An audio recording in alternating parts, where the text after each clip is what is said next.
So I'm originally from New York, and there I became a therapist, and I was working with different populations. I worked in a school, I worked with the homeless, I did a lot of different social worky type of jobs. And then I got pregnant, and I was 6 months pregnant. My husband and I decided to move here because that's where he's from. And so I came here 6 months pregnant, not licensed to be a therapist in California. Literally knew no one except like I'd met my in-law family a handful of times. 6 months pregnant, new place, knowing nobody. I was experiencing a lot of anxiety. A lot of anxiety about giving birth, a lot of anxiety about what it was going to be like to be a new mom. I did that for a while, throughout getting pregnant again with my daughter. So I have a now 13-year-old son and a 10-year-old daughter. And just worked with couples, helping them. And when I worked with them, what I noticed, since I did have the therapist background, was people were experiencing a lot of anxiety during this time. And then also what was happening is after they had their babies, and most childbirth instructors would be like, okay, good, you're done, right? They were calling me and being like, I'm still really anxious, I don't know about this, and like, I'm so worried about this, or I'm feeling really down, is it normal to be crying? And so I really realized that there was such a need postpartum as well. And so I got my license in California, and I decided to start a postpartum support group. And at the time, I had been teaching my classes at a birth center in Laguna Hills, and so they let me run the postpartum support group. And I believe it was the first postpartum support group in Orange County at the time. And from that, some of the mamas would be like, I need some individual help over here. And I was like, I don't have a practice in California yet. But little by little, more and more mamas were coming to me, and so I decided to open my practice. And it just kind of naturally opened and grew from there, with more and more families and mamas coming for support. And so super lucky that about 2.5 years ago, I found Aubrey and then Jocelyn, and they both are really, really passionate about supporting women during this transitional time of life as well. One kind of myth that we get through society, through movies and everything, is like, motherhood is gonna be the most amazing, beautiful, memorable time of your life. You are going to love every single second of it, right? Has anybody had a second that they didn't love so much? Yeah. So what happens is, though, we're told this message from when we were little, growing up, that this is going to be the best time in our lives.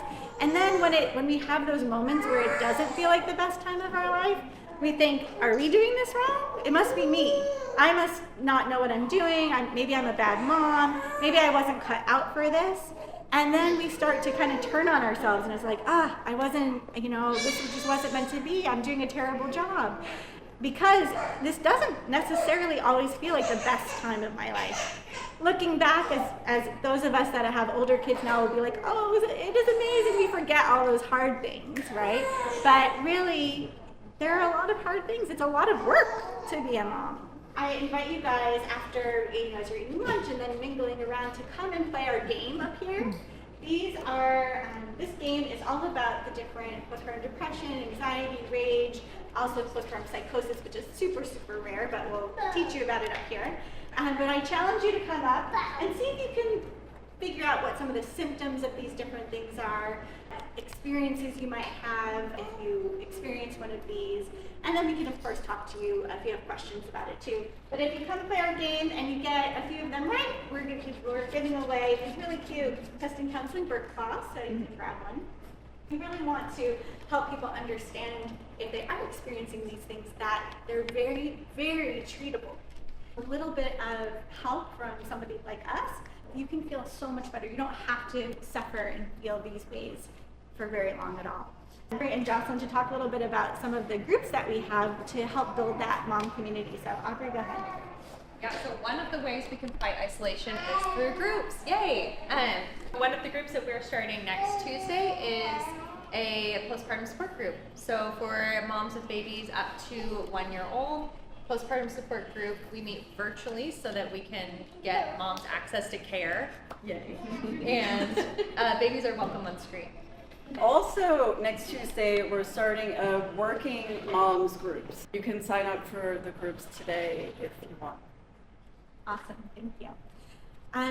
So fighting isolation is super important, even if that just means getting out of the house, taking a walk around your block, seeing a neighbor, waving hello, going to Target, seeing other people, right? Just getting out of those four walls can be really helpful. So I'm going to turn it over to Jocelyn, who's going to share a breathing technique with you guys so that when you are feeling sad or when you are feeling anxious or just having a hard day, it really help to regulate your feelings and bring your nervous system back down. So she's going to share about our breathing techniques. So I'm going to tell you what it is, and then I'm going to walk you through it. You're going to breathe in through your nose for the count of 4, hold it in for the count of 4, and then breathe out through your mouth for the count of 4.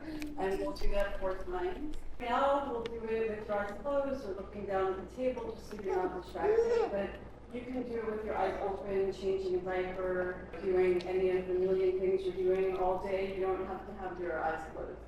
If you're holding your baby and you want to give it a try, see if that's also your baby, that'd be great. Okay, so here we go again. Either close your eyes or just look down if possible.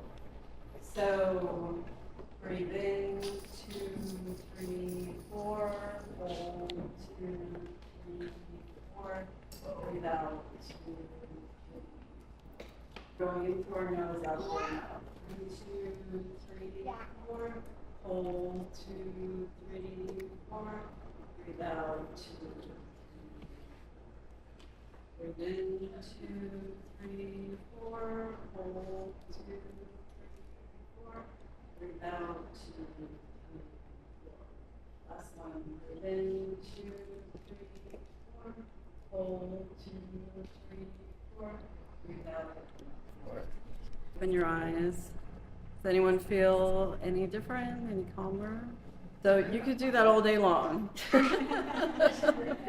Now I'm going to invite Aubriette to share another relaxation technique that you can do with or without our babies as well. Let's relax even more. You guys, did everybody notice how quiet the room got? Yes, that was really nice. It's not often, right, in motherhood that we're getting quiet moments. So this is another way we can co-regulate with our babies. This is called the butterfly hug. You can do it with or without baby. I'm going to be without baby, obviously. And you're just going to tap back and forth. So you cross your arms and tap back and forth. What's fun with kids is one, they love it being a butterfly hug, right? And you're like, look, there's a butterfly on my chest. Giving a big hug to a butterfly. What this does is it activates your parasympathetic nervous system, which is your rest and digest. Your parasympathetic nervous system also gives a big silencio bruno to your sympathetic nervous system, which is your fight or flight. The third thing I wanted you to have in your toolbox is having to do with our brain and our thinking. So these are more body, nervous system, rest and relax. But our thinking really affects how we feel. If I think I'm a bad mom, am I going to feel great? No, right? So we want to change how we talk to ourselves too. And so this is what we call the ABC model. And basically, we want to see, okay, what am I believing? What am I telling myself? Let's just say I was telling myself, I'm a bad mom because I haven't done the dishes in a week and the dishes are piled up and I can't do this and I'm a terrible mom. So we want to take that thought and we want to say, is this thought true, right? Do I have any proof that I'm a bad mom? So like, what makes somebody a good mom? Is it how many dishes they've done?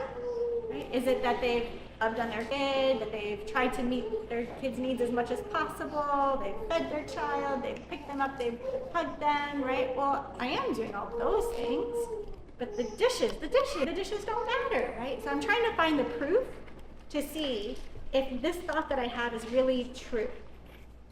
And I always suggest finding the proof for and against. Can I find any proof that it is true? Well, I saw on Instagram that somebody else's house was immaculate, right? But we don't know what else they're doing with their child, right? Or who's keeping their house immaculate. So that proof's kind of shaky. I don't know if it would hold up in court, right? Where's the proof that actually maybe I am a good mom? So that against my belief. Oh, well, yeah, all the things I just said, right? I'm loving on them, I'm kissing them, I'm soothing them, I'm getting up in the middle of the night with them, I'm doing all those things. So, maybe I am a good mom. And so as I look at that proof on both sides, can I reframe what I tell myself? Instead of I'm a bad mom, maybe actually I'm a really good job as mom, but not as great as at house cooking, right? And that's more accurate and fair and makes me feel better.